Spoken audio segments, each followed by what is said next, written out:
Glam Fam, welcome back. Today I'm reviewing part 2 of the Married to Medicine reunion. Now I am on vacation, okay? I know this is a very different setup, but we pick up with Quad and Jackie trying to talk it out. And basically Quad was saying she didn't reach out to Jackie because Heavenly told her not to, and everybody knows Heavenly and Jackie are like this. So then Simone goes, well, why do you need Heavenly's permission to reach out to Jackie? Simone, why do you need Toya's permission to talk to Quad? You told us you don't talk to Quad because you don't want to piss Toya off. So why do you need Toya's permission? But Quad does end up making up with the both of them, but we'll just see how that goes. They then move on to Sweet Tea. Sweet Tea appears to be very upset with Quad. She feels like Quad is just talking about her all the time. I don't understand why she's so mad with Quad, because you stalked this lady, you followed her, you tried to replace her, you tried to take her life. And you're upset because she said what? Like your bag was fake? You single white female this woman. Why would she have nice things to say about you? So then Heavenly gets into it and they start talking about these Damon cheating rumors, which backstage Damon is confronting Dr.G about. Do you think it or not? Do I think that you cheated? I don't know.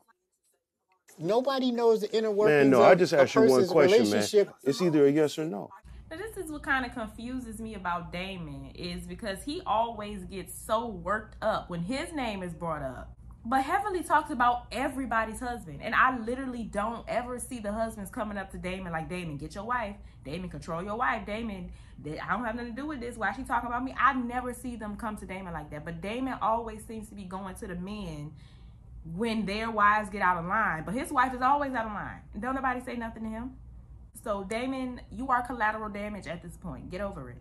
So then Heavenly and Sweet Tea start going at it a little bit more, because they talk about how Heavenly brought Sweet Tea around to get under Quad's skin or to replace her or whatever. Then when Quad comes back, then she just wanted to drop Sweet Tea. Now I agree with that. I 100% agree with that. They was here for Sweet Tea until Quad came back. Now all of a sudden they don't like her no more. You know, Heavenly was saying that she thought that Sweet Tea was a better fit for Dr.G than Quad. But then when Quad came back, all of that changed. It all switched up. Then we got that scene where Sweet Tea was drunk and complaining, talking about Quad was right about everything.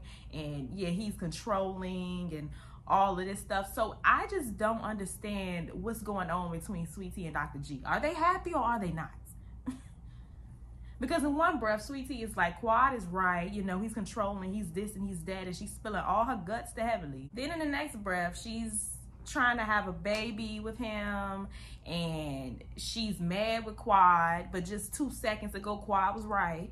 So I don't really understand what's going on with Dr.G and Sweet Tea. I don't understand the relationship. I don't really understand if they're really truly happy or not. I think Dr.G is probably happy. I don't know about Sweet Tea though. She a little confusing.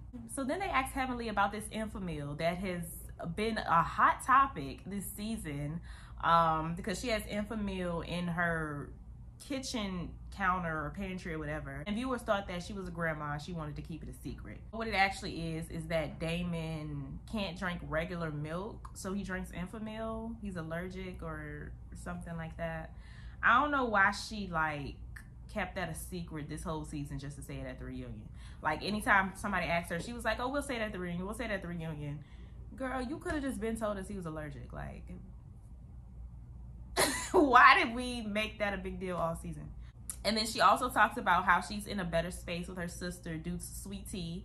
Sweet Tea, you know, said what she said on live regarding Heavenly's mom.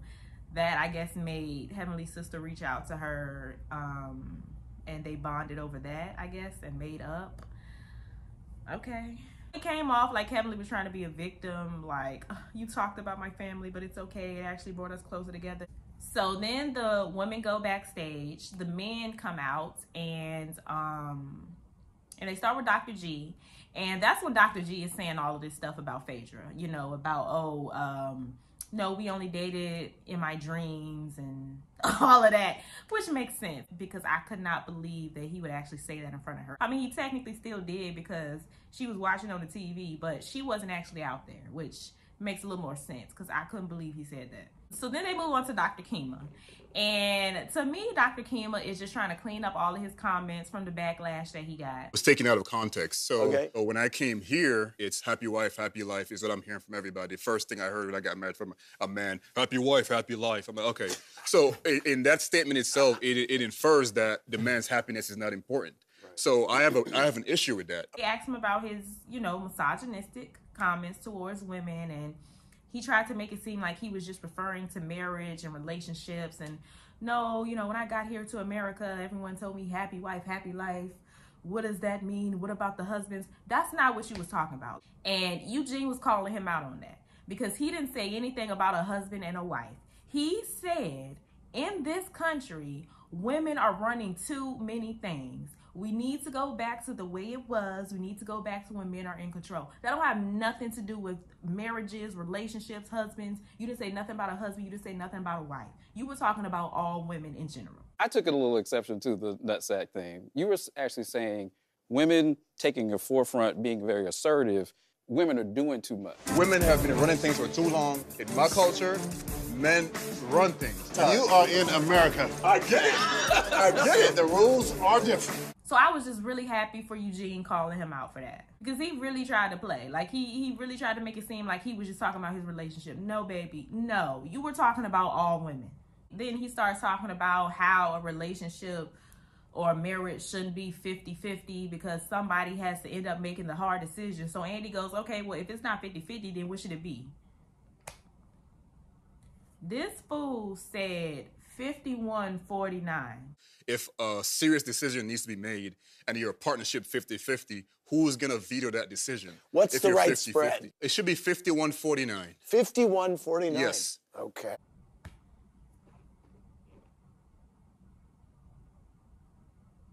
That's pretty much 50-50. I mean, when you round it up, that's still pretty much 50-50. But the way he be talking, I think he really wanted to say 95-5. So it kind of ends there with the men's segment. The ladies return. So next week we're going to have the men and the women. And it ends with there being a chair behind Phaedra or Quad. And everyone's trying to figure out who it is. What's that other chair? Quad, did you bring a man? Did you bring a man on the set, Quad? Did you bring a man?